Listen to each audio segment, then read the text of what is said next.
Hello students, welcome back to my new video. आज मैं एक फेमस पोएट जॉन मिल्टन की लिखी एक फेमस पोएम के बारे में डिस्कस करूंगा, जिसका नाम है इल पेंसेरोसु। सबसे पहले हम द पोएट जॉन मिल्टन के बारे में बात करेंगे। जॉन मिल्टन इंग्लैंड के महान कवि थे, जिनकी काव्य प्रतिभा का संसार आज भी सम्मान करता है। उन्होंने मानव जीवन के दो पहलुओं, आनंद और गंभीरता को दो प्रसिद्ध कविताओं में से प्रस्तुत किया है। एल आलेग्रो जो हर्ष और प्रसन्नता का प्रतीक है, इल पेंसेरोसु जो चिंतन, एकांत और गंभीर जीवन का प्रतीक है। इल पेंसेरोसु का अर्थ है गंभीर या चिंतनशील व्यक्ति। इस कविता में कवि ने मनुष्य के गंभीर, आध्यात्मिक और एकांत प्रिय जीवन की प्रशंसा की है। इस कविता का मुख्य विषय गंभीरता और मननपूर्ण जीवन की श्रेष्ठता है। कवि इल पेंसेरोसु के माध्यम से यह व्यक्त करता है कि सच्चा आनंद बाहरी भोग विलास में नहीं,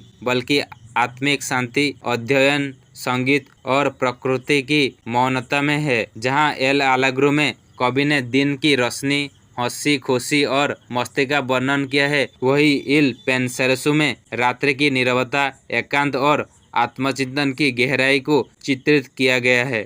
अब हम कविता की सामरी के बारे में बात करेंगे। कविता की शुरुआत में कवि मृत मतलब हंसी खुशी की देवी को विदा करता है और मेलनकली गंभीरता देवी को अपने पास आने के लिए आमंत्रित करता है। वह कहता है कि अब वह गंभीर और शांत जीवन जीना चाहता है। मिल्टन मेलनकली को यूरानिया, कविता और ज्ञान की देवी की पुत्री बताता है, जो उसे सच्चा ज्ञान और आत्मिक दृष्टि प्रदान करती है। कवि कहता है कि वह शहर की भीड़भाड़ से दूर किसी शांत वन या मठ में रहकर अध्ययन करना चाहता है। वह किताबें पढ़ना, संगीत सुनना और प्रार्थना में जीवन व्यतीत करना चाहता है। रात का वर्णन करते हुए कवि कहता है कि जब पूरा संसार सोता है, तब वह चांदनी रात में चलते हुए या टिमटिमाते तारों को देखकर आध्यात्मिक आनंद महसूस करता है। अंत में कवि कहता है कि यदि उसे मेलनकली का साथ मिल जाए, तो वह आध्यात्मिक ज्ञान और काव्य प्रेरणा प्राप्त कर सकता है, और यही उसके जीवन का सर्वोच्च सुख है। अब हम इस कविता की मेन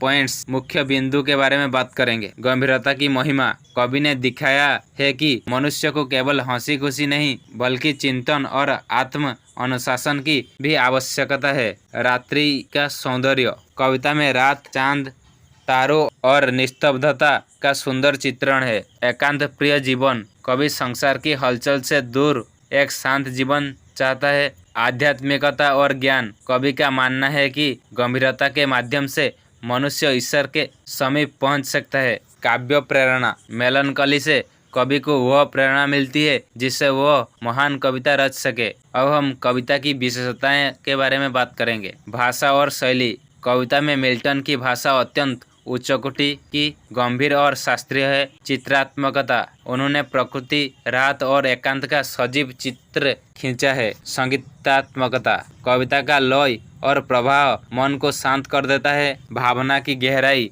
यह कविता कवि की आत्मा की गहराई से निकली है। इसमें दार्शनिक और धार्मिक भावना दोनों है। अब हम इस कविता की निष्कर्ष क्या है, इसके बारे में बात करेंगे। इल पेंसेरोसु में जॉन मिल्टन ने दिखाया है कि जीवन का सच्चा आनंद बाहरी सुखों में नहीं, बल्कि आत्मिक शांति और ज्ञान में है। यह कविता एक आध्यात्मिक यात्रा है, जो मनुष्य को भोग से उठाकर चिंतन और ईश्वर की ओर ले जाती है। ये रचना न केवल एक कवि के हृदय की अभिव्यक्ति है, बल्कि मानव जीवन की एक गहरी सच्चाई भी है। यह था जॉन मिल्टन की लिखी इल पेंसेरोसु पोएम की सामरी।